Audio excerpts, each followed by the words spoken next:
Good morning students. आप लोग को कई दिन बाद आज हिस्ट्री में एक चैप्टर लेकर के आए हैं, सतमा।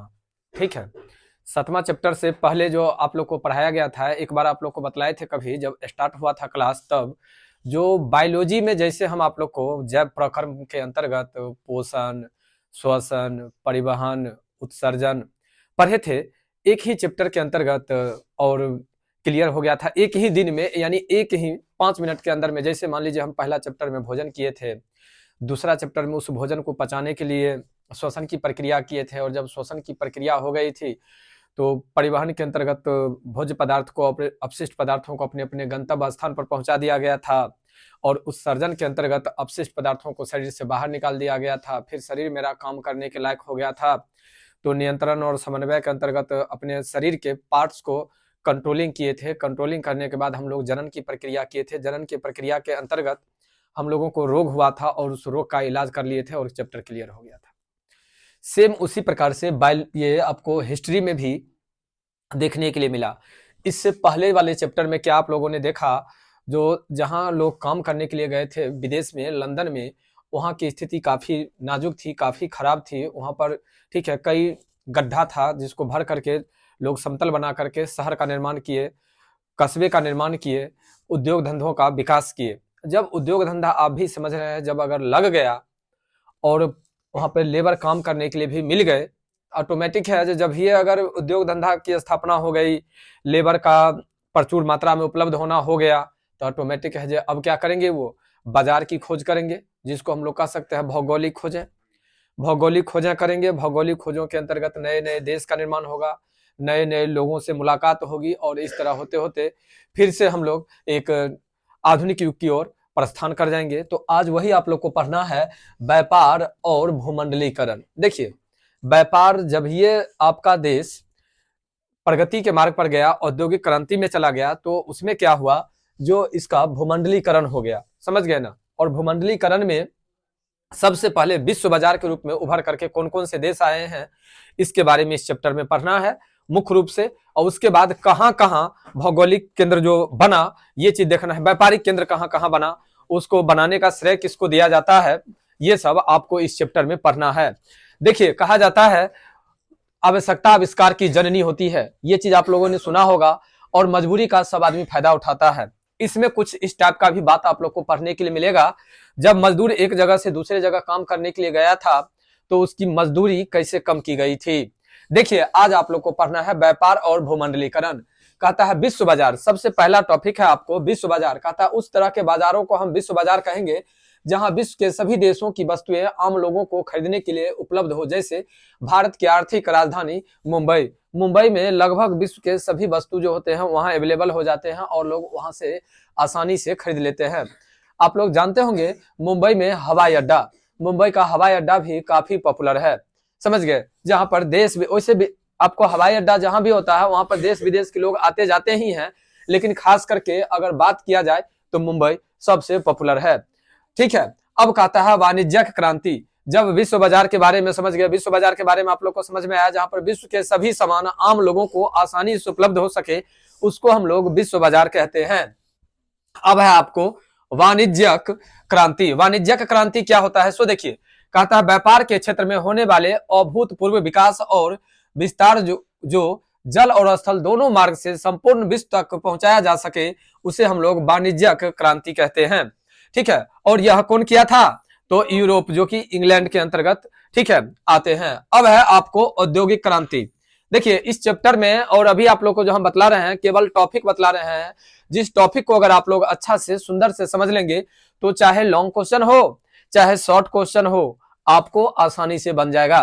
देखिए, औद्योगिक क्रांति कहता है वाष्प शक्ति से संचालित मशीनों द्वारा बड़े बड़े कारखानों में व्यापक पैमाने पर वस्तुओं का उत्पादन करना औद्योगिक क्रांति कहलाता है। इसका केंद्र इंग्लैंड था, वह 1750 के बाद आरंभ हुआ था। कौन चीज, औद्योगिक क्रांति, अर्थात जो काम मशीन हाथ से होता था वो काम अब मशीन से होने लगा। और मशीन भी सबसे पहले बना था, तो वो वाष्प को, यानी जल को गर्म करके वाष्प बनाया जाता था, और वाष्प से बॉयलर को गर्म करके फिर कंपनी को चलाया जाता था, या कंपनी में जो मशीन लगे हुए थे उसको चलाया जाता था।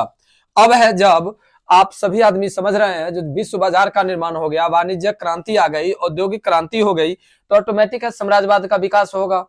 कहता है यूरोपीय देशों द्वारा एशिया और अफ्रीका के क्षेत्रों पर सैनिक शक्ति द्वारा विजय प्राप्त कर उसे अपने प्रत्यक्ष अधीन में रखना साम्राज्यवाद कहलाता है। और इसका कारण बना था औद्योगिक क्रांति ही, क्योंकि औद्योगिक क्रांति के अंतर्गत उन्हें कच्चे माल की आवश्यकता हुई थी और फिर तैयार माल की मतलब हो गया था, तो तैयार माल को बेचने के लिए और कच्चे माल की आपूर्ति करने के लिए उसे ठीक है देश की खोज करनी थी। ठीक है, और देश की खोज करने में वो साम्राज्यवाद का विकास कर लिए। अब कहता है क्या, जब ये साम्राज्यवाद का विकास हो गया तो ऑटोमेटिक है जो अपना चाहेंगे प्रॉफिट, और अपना जब ये प्रॉफिट चाहेंगे तो इसमें जनता का क्या होगा, लॉस होगा। और जनता का लॉस होने का कारण क्या हो गया था, आर्थिक मंदी आई थी। कहता है अर्थतंत्र में आने वाले ऐसी स्थिति जब उनके तीनों आधार कृषि, उद्योग और व्यापार का विकास अवरुद्ध हो जाए, लाखों लोग बेरोजगार हो जाए, बैंकों और कंपनियों का दिवालिया निकल जाए तथा वस्तु और मुद्रा दोनों की कीमत नहीं रहे, तब उसको हम लोग क्या कहते हैं, आर्थिक मंदी कहते हैं। आर्थिक मंदी आप लोग को पता होगा 1929 और 1930 ईस्वी में आई थी, जिसमें क्या हुआ था, जो कृषि का मतलब ये था, जो किसान का जो प्रोडक्ट था यानी किसान जो चीज उपजाता था उसका रेट काफी निम्न हो गया था, और किसान जो सामान खरीदता था उसका रेट हाई हो गया था, जिस कारण ठीक है आर्थिक मंदी आई थी और लोग त्राही त्राही कर रहे थे। कहता है शेयर बाजार वैसा स्थान जहां व्यापारिक और औद्योगिक कंपनियों के बाजार मूल्य का निर्धारण होता है, उसे शेयर बाजार कहते हैं। अब है सट्टेबाजी। सट्टेबाजी मतलब एक तरह समझते हैं जुआ। देखिए, कंपनियों में पूंजी लगाकर उसका हिस्सा खरीदना ताकि उसका मूल्य बढ़े और पुनः उसे बेच दिया जाए, उसको सट्टेबाजी कहते हैं, और यही एक तरह से शेयर बाजार भी है। शेयर बाजार के अंतर्गत आप लोग को सट्टेबाजी आता है, ध्यान रखिएगा, सट्टेबाजी शेयर बाजार के अंतर्गत आता है। कभी कभी सुनते होंगे एक जीटीएस नाम था, जीटीएस कंपनी, वो आपको शेयर में काम करता था। तो उसका कहना हुआ जो जिस ढंग से शेयर में आपका ग्रोथ होगा उसी तरह से हम आपके पैसे को भी डबल तिगुना चौगुना करके देंगे। तो सभी लोगों से मैं इन्वेस्ट कर दिए, क्योंकि आप लोग को पता होगा जो भारत का ये इंडिया पोस्ट पेमेंट बैंक एक ऐसा बैंक है जो 6 साल या 7 साल में दुगुना करके दे देती है। उसके अलावा जितना भी बैंक है वो 8 साल 9 साल 10 साल में दुगुना करके देती है, लेकिन ये क्या कहा, जो हम 3 साल में आपको दुगुना करके देंगे। अब बताइए, जो आदमी पैसा वाला है, जिनके पास में पैसा है, उनको तो लोभ रह जाता है ना, उस लोभ में सब आदमी क्या किए, सट्टेबाजी का खेल खेल गए। जीटीएस जो कंपनी थी उसमें ये लोग पैसा लगा दिए, यानी 10,000 रुपया लगाइए तो 3 साल बाद आपको 20,000 रुपया देंगे। और हुआ इसका उल्टा।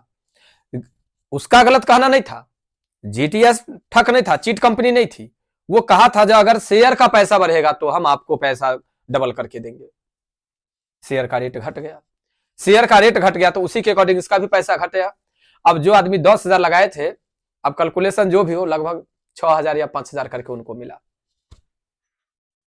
ठीक है, तो ये होता है आपको सट्टेबाजी, समझ गए। हाँ, लॉस भी हो सकता है उसमें और प्रॉफिट भी हो सकता है। अगर प्रॉफिट हुआ, अगर उस ढंग से अगर ग्रोथ करेगा तो 4 गुना 5 गुना 10 गुना 20 गुना भी हो सकता है, और गया तो आपका पूरा पूंजी भी जा सकता है। ठीक है, सुने होंगे जुआ में ऐसे ही लोग खेलते हैं, नहीं, कई तो ऐप भी है गेमिंग का जिसमें लोग पैसा लगाते हैं और अपना। अब देखिए, जब सट्टेबाजी हो गया तो सट्टेबाजी के बाद क्या होता है, उसको संरक्षणवाद कहता है। अपने वस्तुओं को विदेशी वस्तुओं के आमद से होने वाले नुकसान से उसे बचाने के लिए विदेशी वस्तुओं पर ऊंची आयात शुल्क लगाना संरक्षणवाद कहलाता है। ये भी हमारे समाज के लिए, हमारे देश के लिए बहुत इंपॉर्टेंट था, क्योंकि विदेशी टेक्नोलॉजी के आधार पर, आधुनिकता के आधार पर वो लोग जो काम करते थे वो कम पैसा में ठीक है अच्छा प्रोडक्ट निर्माण कर लेते थे, जिसके कारण जब वो हमारे समाज में मतलब हमारे देश में आता था तो लोग उसको यानी जनता हमारे उसको ज्यादा पसंद करते थे, और ज्यादा पसंद करते थे तो वो ज्यादा बिकता था और हमारे यहाँ का माल नहीं बिकता था। इस कारण से उस पर आयात शुल्क लगा दिया, अगर आप मेरे यहाँ लाते हैं तो आपको टैक्स ज्यादा लगेगा, और जब ज्यादा टैक्स लगेगा तो ऑटोमेटिक है वो नहीं लाएगा तो हमारे यहाँ का जो सामान रहेगा वो तो बिकेगा ही ना। वो हुआ आपको संरक्षणवाद।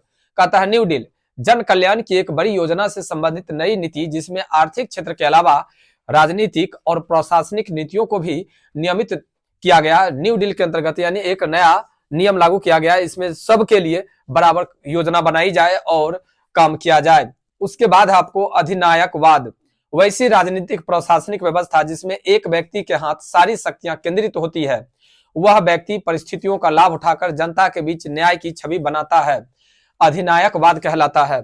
यानी है ना, जनता की कोई भी बातों को, तो जैसे अगर 10 आदमी रहेगा तो 10 रंग का बात निकालेगा, और यह एक आदमी के अंदर में दे दिया गया। ये अपनी न्याय के आधार पर या अपनी सोच के आधार पर, अपनी ठीक है बुद्धि के विचार के अनुसार पर एक ऐसा काम करेगा या ऐसा एक सॉल्यूशन निकालेगा जो केवल जनता के हित के लिए काम करेगा। उसको हम लोग क्या कहते हैं, अधिनायकवाद कहते हैं। अब देखिए इसी में एक और टॉपिक है जिसका नाम है भूमंडलीकरण। कहता है जीवन के सभी क्षेत्रों का एक अंतर्राष्ट्रीय स्वरूप जिसमें दुनिया के सभी भागों को आपस में जोड़ दिया गया, संपूर्ण विश्व एक गांव के रूप में परिवर्तित हो गया, जिसको हम लोग भूमंडलीकरण कहते हैं, यानी पूरे भूमंडल को एक बना दिया गया। ठीक है, अब जब भूमंडलीकरण हो गया तो पूंजीवाद का निर्माण होता है। देखिए कहता है पूंजी पर आधारित एक व्यवस्था जो बाजार और मुनाफा के ऊपर टिका हुआ था, उसका नाम क्या था, पूंजीवाद। अब पूंजीवाद के बाद कुछ इसमें भी आती है बातें, वो है शीत युद्ध। राज्य नियंत्रित और बाजार नियंत्रित अर्थव्यवस्था वाले देशों के नेतृत्व करता देशों सोवियत रूस और संयुक्त राज्य अमेरिका के बीच सामरिक तनाव ही शीत युद्ध हुआ। शीत युद्ध मतलब कि बात से, ठीक है, बात से हुआ, हाँ ठीक है, जिसमें ये लोग अस्त्र शस्त्र नहीं उठाए, नहीं होता है घर में लड़ाई, अंदर अंदर जलनशील, कोई बोलने के लिए तैयार नहीं होता है लेकिन अंदर अंदर जलता रहता है, उसको देख करके ऐसे ऐसे करता रहेगा, यू टाइप का जो होता है अंदर में बातें। अगर नहीं हुआ बर्दाश्त तो जवाब नहीं देगा, वहां से उठ करके चल जाएगा। 4 बार उसके पेरेंट्स लोग आवाज लगाते रहेंगे और वो नहीं सुनता है, नहीं। उस तरह से शीत युद्ध हुआ किसके बीच, सोवियत रूस और संयुक्त राज्य अमेरिका के बीच। ठीक है, शीत युद्ध के अंतर्गत याद रखिएगा। देखिए टॉपिक आप लोग को हम पढ़ा रहे हैं क्रैश कोर्स के रूप में, इसके अंदर में और सी बातें और भी बातें हैं जिसको शॉर्ट करके हम आप लोग को टॉपिक बाय टॉपिक दे रहे हैं। अगर अच्छा से सुंदर से अगर ध्यान से समझ लेंगे।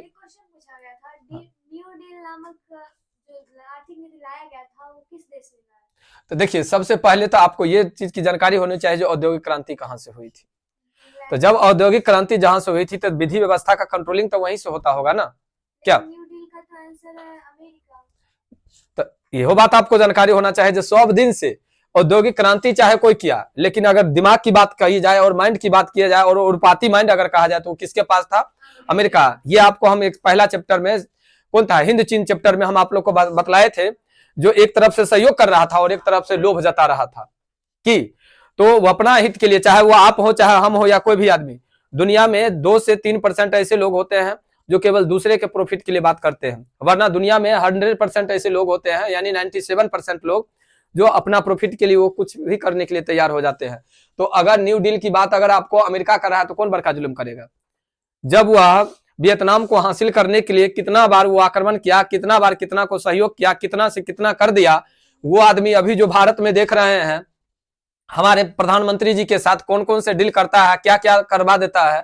तो यहाँ पर अगर न्यू डील कर दिया तो कोई बड़ा चीज कर दिया थोड़े, वो अमेरिका अमेरिका है। याद रखिएगा अमेरिका से ऐसा कोई देश नहीं है जो देश परेशान नहीं है, चाहे वो सबसे विकसित डेवलपमेंट कंट्री माना जाता है, लेकिन सब परेशान है। यही वो कारण, नाटक के कारण। उसका केवल काम है 2 के बीच लड़ा देना, कखनी किसके साथ वो राजनीति कर देगा उसका कोई ठिकाना नहीं है। समझ गए ना? देखिए वो आप लोग रील्स देखे होंगे, रील्स में कहता है बाप राजनीति, बेटा पूछता है पिताजी राजनीति क्या होता है, कहता है दीवार पर हाथ रखो, मारता है तखनी हाथ छिप लेता है। देखो ये वाला रील्स, कहता है राजनीति की शुरुआत यहीं से हुई है। बाप बेटा के नहीं होता और बेटा बाप के नहीं होता, उसका नाम होता है राजनीतिक। तो यही ये लोग करवाता है। अभी आप लोग जस्ट देखे थे हिंदुस्तान पाकिस्तान वाला लड़ाई में भी, ठीक है, क्या हुआ था, तौरे तौरे वो पाकिस्तान को सहायता कर रहा था ना। तो फिर इसीलिए है, सही है, डेवलप कंट्री है, हम लोग भी अगर उस टाइप से अगर चीट ना करें और मेहनत करें। देखिए आप लोग नया साल के दिन से ही हम कहते आ रहे हैं आप लोग को, आज 5 तारीख हो गया, कहता है नया साल मुबारक हो। नया साल किसके लिए मुबारक है? जो मेहनत करता है। अगर मेहनत करेंगे तो एक छोटी सी गांव है, एक छोटा सा गांव है, वहां से लोग बहुत बड़ा आदमी बन जाता है, और एक बड़ा गांव में भी क्या चोर डाकू नहीं रहता है। तो ये हमारे मेहनत के ऊपर डिपेंड करता है।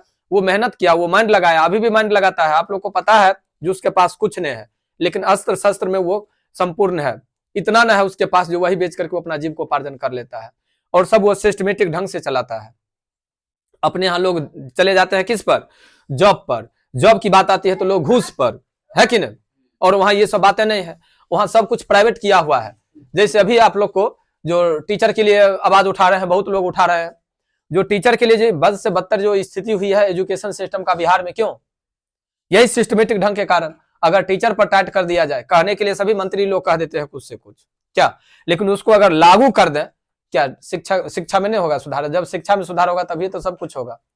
ठीक है, इसलिए आप लोग यहां पर जो बोले न्यू डील, तो याद रखिएगा कोनो बड़ी बातें नहीं है, हो भी सकता है अमेरिका का सहयोग इसमें, क्योंकि उसका वहां पर भी कोई ना कोई वो राजनीतिक होगा।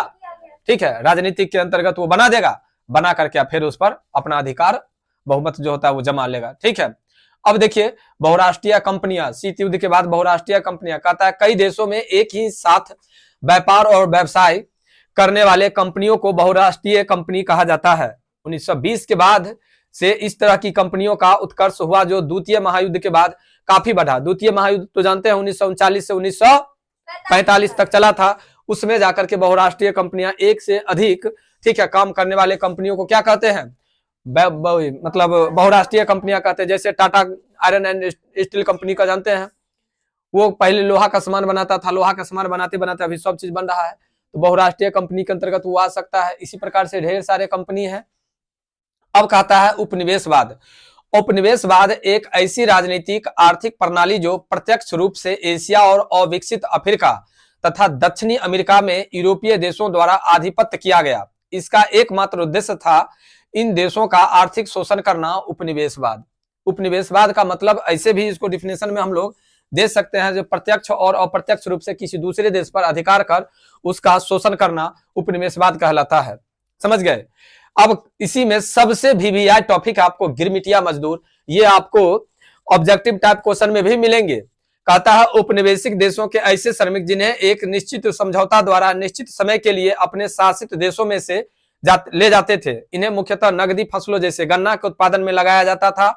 भारत के भोजपुरी भाषी क्षेत्रों, पूर्वी उत्तर प्रदेश, पश्चिमी बिहार, पंजाब, हरियाणा से गन्ना की खेती के लिए जमैका, फिजी, त्रिनिडाद एवं टोबैको, मॉरिशस आदि देशों में ले जाया जाता था। गिरमिटिया मजदूर का मतलब अब यहाँ पर आपको इससे थोड़ा अलग करके बतला देते हैं। जैसे भी आप लोग देखते होंगे, इसमें हम बतलाते हैं गुजरात का सूरत एक जगह है, समझ गए? वहां क्या करता है, गुजरात के सूरत में, वहां की बात को हम आप लोग को गिरमिटिया मजदूर को एक कॉन्सेप्ट देकर के समझाना चाहते हैं। यहाँ लोग आते हैं, वहां के एक ठेकेदार, और कहते हैं चलो भाई तुमसे हम 8 घंटा ड्यूटी करवाएंगे, तुमको 20,000 का महीना देंगे, खाना पीना रहना सब मेरा होगा। काम कौन है भाई? तो चावल की फैक्ट्री में काम करवाएंगे। कहाँ काम करवाओगे? तो कपड़ा फैक्ट्री में काम करवाएंगे। कहाँ काम करवाओगे? तो कार का मतलब पार्ट्स बनता है उसमें काम करवाएंगे। तो वो एक फिक्स करवा करके यहाँ से ले जाते हैं। ठीक है, 10, 20, 25, 50 लेबर को ले गए और उनका वहां सैलरी हो जाता है 25,000। तो जैसे अगर 20 लेबर को यहां से लेकर के गए तो 20 पंचे 100, 1 लाख का महीना उनको फ्री में होगा।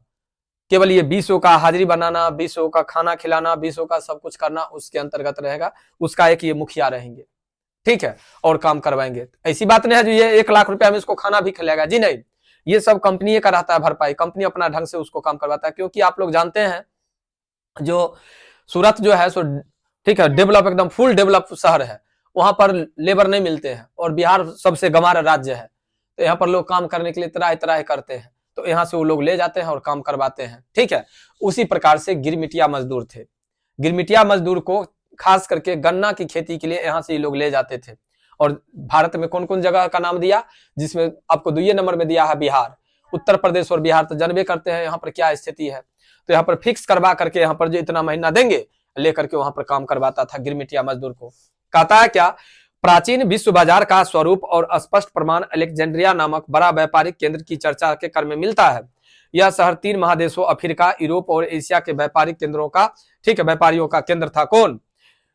अलेक्जेंड्रिया नामक जो बड़ा व्यापारिक केंद्र था वो कौन कौन महादेश? तो अफ्रीका, यूरोप और एशिया। तो ऑटोमेटिक है जो ये, और ये किसके द्वारा बनाया गया था? कल आप लोग को बतलाए थे हम, सिकंदर के द्वारा। आइए आगे देखते हैं। कहता विश्व बाजार का स्वरूप जो था वो कैसा था और किस टाइप से था। कहता वाष्प इंजन से चलने वाले कारखानों से वस्तुओं का उत्पादन काफी बढ़ा। उपनिवेशवाद नामक एक नवीन शासक प्रणाली का उदय हुआ। 19वीं शताब्दी में विश्व बाजार का स्वरूप का आधार कपड़ा था। औद्योगिक क्रांति के फैलाव के साथ साथ बाजार का स्वरूप विश्वव्यापी होता गया, और विश्वव्यापी होने का कारण क्या था बुआ?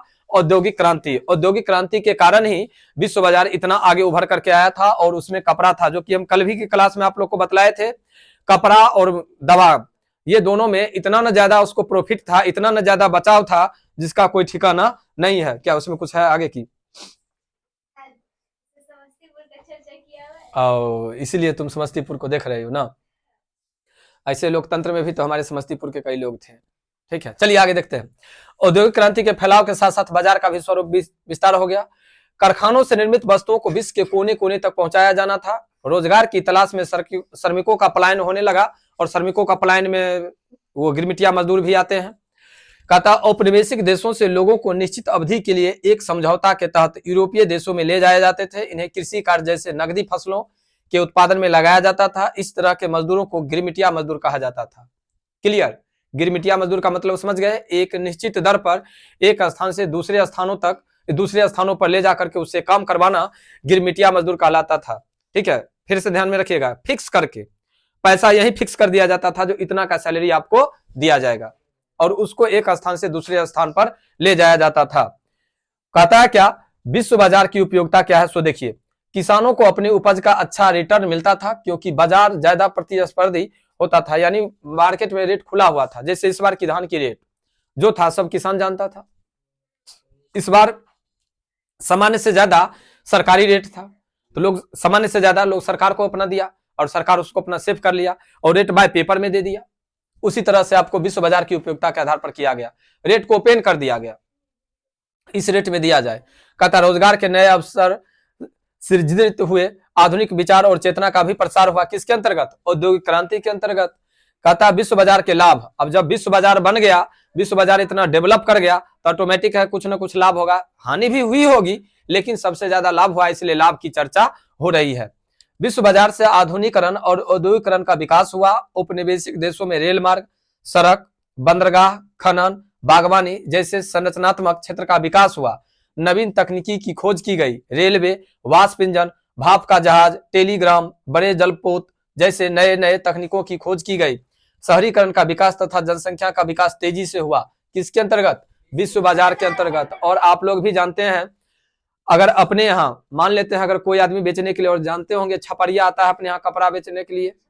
हाँ, कपड़ा बेचने के लिए नहीं तो कर नाम हम आपको ये नाम कह सकते हैं, जो छपरा का ही रहने वाला है, मतलब एगो लैंग्वेज बन गया छपरिया कपरिया, इसलिए आप बोले। तो छपरिया जो कपड़ा बेचने के लिए अगर आया उस समस्तीपुर में, तो कि सब दिन बेच करके सब दिन छपरा चला गया? वो नहीं, एगो वो जहां से कपड़ा लाता होगा वहां से ला करके अपने यहाँ वो बनाया होगा रूम, मतलब रूम खरीदा होगा भाड़ा पर, चाहे जैसे भी हो, और उसमें वो ला करके रखता होगा। दिन भर वो गांव में विजिट करके बेचता होगा, रात में वो रखता होगा। अब रात में रखता होगा तो अगर गांव में सबको पता है जो 40 रुपए लीटर दूध है, तो ओकरा जरूर लोग 45 रुपए देता होगा कि बाहर के आदमी है, नहीं तो 5 रुपया बचत हुआ। तो इस तरह से समझ गए, विश्व बाजार से सबको प्रॉफिट हुआ।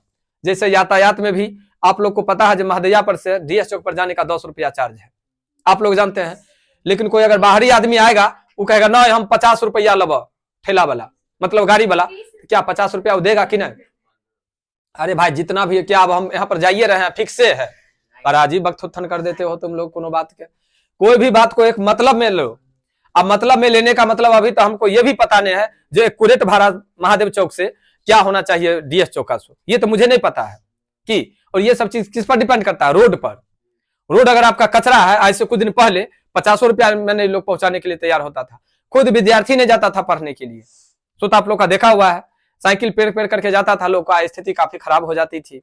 ठीक है, अभी है ना, अभी आपको बतला देते हैं, आप जाइए स्टेशन पर, आप लोग को तो जानकारी है, जो मेरा घर महादेव चौक पर है, जाइए। कहां जाना है? कोरबद्धा जाना है, 200 रुपया दे दीजिएगा। वो समझता नहीं है जो इसका घर कोरबद्धा है, 200 रुपया दे दीजिएगा। है घर है हमारा वहां पर, अच्छा 50 रुपया, एक बार कहा 200, कहा 50 रुपया। तो ऐसे करके स्टेशन पर तो ढेर सारे लोग मिलते हैं ना, तो उसको लग जाता है जो दूरी होगा। हम लोग पटना गए थे, पटना बस स्टैंड में उतरे, वहां से हम पैदल जा सकते थे यहाँ अपना महादैया चौक, सॉरी पेठिया, इतना ही दूरी था मेरा सेंटर, एग्जाम सेंटर, समझ गए? पता रहता तब ना। ऑटो वाला से पूछे, कहा 100 रुपये आदमी लेंगे, 4 आदमी थे, 400 रुपया दिए, वहां पर गया। अब इतना ही दूर में कहा कि जहाँ अखनी कमाई का मतलब समय है। अब हम लोग भाड़ा किए हुए थे तो झगड़ा भी नहीं कर सकते थे, देना पड़ा। तो ऐसे ही सब जगह किया जाता है। तो ये सब किसके कारण हो गया? विश्व बाजार के कारण। ऑटोमेटिक वो सामान बेचने के लिए जाएगा तो सबको प्रॉफिट होगा, ठीक है। लेकिन प्रॉफिट उसी को होगा जो समझदार रहेगा। अब जानता है जो ये रेट है, कमाना है, लेकिन कमाने के लिए जाएगा तब ना। तो देखो कहानी कहता एशिया और अफ्रीका में उपनिवेशवाद को जन्म दिया। भारत जैसे पुराने उपनिवेशों का काफी तेजी से शोषण हुआ। विश्व बाजार से साम्राज्यवाद का भी उदय हो गया। ये सब विश्व बाजार के रूप में आया, जहां देखा दबने वाला आदमी है उसको दबदबा दिया। समझ गए।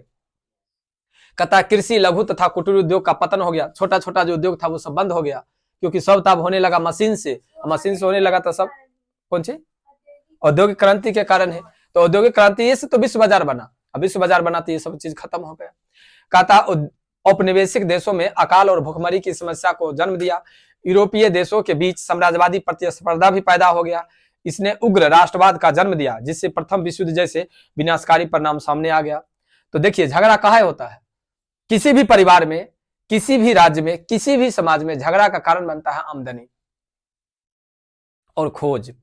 जैसे पारिवारिक बात बतलाते हैं, अगर हम फैमिली में जितने भी मेंबर हो, अगर हम कमा करके 5 लाख रुपया दे रहे हैं परिवार में, और अगला अगर 2 लाख रुपया दे रहा है, और जिस दिन हमारे माइंड में ये चीज घुस गया जो अगला 2 लाख देता है और हम 5 लाख दे रहे हैं, तो झगड़ा होना तय है।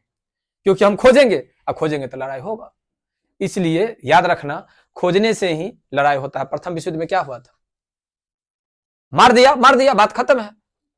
गया घूमने के लिए तो मार दिया गया, नहीं राजकुमार को मार दिया गया था, आर्कड्यूक फर्नांडिस जो था, नहीं मार दिया। क्यों खोजा भाई, हमारा राज्य के आदमी का मारलक है, हमारा गांव के आदमी का मारलक है, हमारा साम्राज्य के मतलब बेटा का मार दिलक है, फरियाने के लिए गया तो हो गया लड़ाई। नहीं, कहानी तो कोई और था, लेकिन वो मुद्दा बना लिया। वही होता है। आज आजीविकोपार्जन और भूमंडलीकरण का अंतर संबंध शीत युद्ध की समाप्ति के बाद से सैनिक शक्ति को आर्थिक शक्ति द्वारा पीछे छोड़ दिया गया। 1991 के बाद संपूर्ण विश्व में सेवा क्षेत्र का विस्तार काफी तीव्र गति से हुआ, जिससे जीविकोपार्जन के कई नए क्षेत्र भी खुल गए। यातायात की सुविधा, बस, टैक्सी, हवाई जहाज, बैंक और बीमा क्षेत्र में दी जाने वाली सुविधा, दूर संचार और सूचना तकनीकी, mobile phone, computer, internet, hotel और रेस्टोरेंट, बड़े शहरों में शॉपिंग मॉल, कॉल सेंटर आदि तेजी से फैल गया। पर्यटक स्थल का भी विकास हो गया।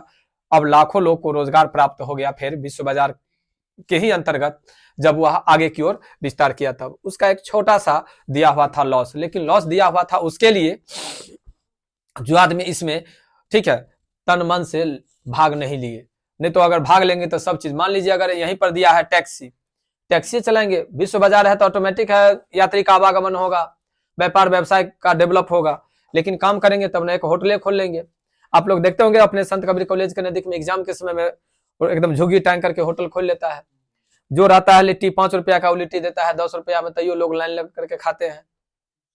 नहीं तो लोग कमाना चाहे तब ना, इसलिए लोग कह देता है जो हम बेरोजगार हैं। एगो विद्यार्थी बोला, हम कई बार आप लोगों को कहे जो पढ़ाई नहीं चलता है, अरे बेवकूफ, तू क्वेश्चन किया, तू क्वेश्चन करो, तुम्हारे क्वेश्चन को जवाब नहीं दिया जाएगा तब तुम कहोगे पढ़ाई नहीं चलता है क्या। अब चलिए, क्वेश्चन है विश्व बाजार किसे कहते हैं, औद्योगिक क्रांति किसे कहते हैं, आर्थिक संकट से आप क्या समझते हैं। तो विश्व बाजार का डिफिनेशन अभी देखबे किए, औद्योगिक क्रांति का टॉपिक देखबे किए, आर्थिक संकट से आप क्या समझते हैं, समझ में आ ही रहा होगा। वैसे आप लोग के सामने में हम रोक रोक करके भी हम बतला रहे हैं। सभी स्टूडेंट इस क्वेश्चन को अच्छा से सुंदर से बनाएंगे, पहले बना करके ये फिर आप लोग के बीच में देखिए, यहां से जो भी क्वेश्चन आ रहा है वो था अति लघुत्तरीय, अब है आपको लघुत्तरीय। ठीक है, लघुत्तरीय क्वेश्चन टॉपिक इसमें नहीं था। आपको जो जो टॉपिक होगा, जैसे जो आदमी की जानकारी अगर आएगी वो टॉपिक लेकर के आएंगे, हम उस पर मंथन कर लेंगे। ठीक है, तत्कालीन आपको ये अभी बतलाया जा रहा है। देख लीजिए, ये क्वेश्चन है, फिर यहाँ पर आपको ये 2 क्वेश्चन है। क्वेश्चन इसमें इस टाइप से बनाया गया है, अगर अच्छा से देखेंगे तो सब क्वेश्चन आपको आसानी से बन जाएगा। ये 4 हुआ, तो इसमें और भी क्वेश्चन है। जैसे देखिए 5 नंबर क्वेश्चन देख रहे हैं, ये 5 नंबर क्वेश्चन है। 5 नंबर के बाद आपको ये 6 नंबर क्वेश्चन है। 6 नंबर के बाद ये 7 नंबर क्वेश्चन है, और 7 नंबर क्वेश्चन के बाद आपको दीर्घोत्तरीय क्वेश्चन लागू होता है। ठीक है, दीर्घोत्तरीय क्वेश्चन है 1929 ईस्वी के आर्थिक संकट के कारण और परिणाम को स्पष्ट करें। अब ये भी देखिए, थोड़ा साइड हो जाते हैं, यहां से आप लोग को पूरा क्वेश्चन हम दिखाते हैं। देखिए अब तो पूरा दिखाई दे रहा होगा। ठीक है, ये दीर्घोत्तरीय क्वेश्चन है। तो दीर्घोत्तरीय में भी उतना दीर्घोत्तरीय नहीं है, आप लोग को हंसने की जरूरत नहीं है। देख रहे हैं, अरे कारण और परिणाम दोनों है। तो सबसे पहले आर्थिक संकट क्या है, तो आर्थिक संकट के बारे में बतलाएंगे, फिर उसका कारण देंगे और फिर उसका परिणाम देंगे। तो ऑटोमेटिक है, कम से कम तो ये होगा 200 शब्द का मतलब कि 2 पेज। दीर्घोत्तरीय क्वेश्चन है आपका। क्वेश्चन है जो प्रथम विश्व युद्ध के कारण और परिणाम। तो कारण क्या था, कम से कम 5 गो टॉपिक देंगे कि नहीं, 6 गो, और फिर उसका परिणाम है तो 5-6 गो टॉपिक देंगे, तो 2.5 से 3 पेज का होगा ये क्वेश्चन का आंसर। तो आप कहिएगा इतने बड़ा है, क्वेश्चन के अकॉर्डिंग क्वेश्चन का आंसर दीजिए, ठीक है। अब लीजिए, इसके बाद आपको 2 नंबर क्वेश्चन है, यह है 2 नंबर क्वेश्चन में यहां पर आ जाइएगा, और फिर इस साइड से है आपको 2 नंबर क्वेश्चन, थोड़ा और ऊपर में है, देख लीजिए, ये हो गया 2 नंबर क्वेश्चन। 2 नंबर के बाद आपको यहां पर 3 नंबर क्वेश्चन है, ठीक है। 3 नंबर क्वेश्चन यहीं तक है, अवसर मिलते हैं तक। उसके बाद आपको ये 4 नंबर में थोड़ा यहां है, और आपको ये यहां है, देखिए। और लास्ट इसका क्वेश्चन ये है आपको 4 नंबर का, ठीक है। तनी एक और है 5 नंबर वाला है, भैया 5 नंबर या ऊपरे नहीं है, 4 नंबर तक था, और ऊपर 4 नंबर था, तो क्वेश्चन का आंसर में मतलब 5 नंबर होना चाहिए, 5 गो है। अब ये 1 दिन का क्लास रहेगा शॉर्ट में, प्रेस, संस्कृति और राष्ट्रवाद, ये क्लियर कर देंगे आप लोग को, समझ गए ना। शॉर्टे है तो शॉर्ट में, और हम लोग फिर चलेंगे अगला क्लास की ओर। तब तक के लिए बाय।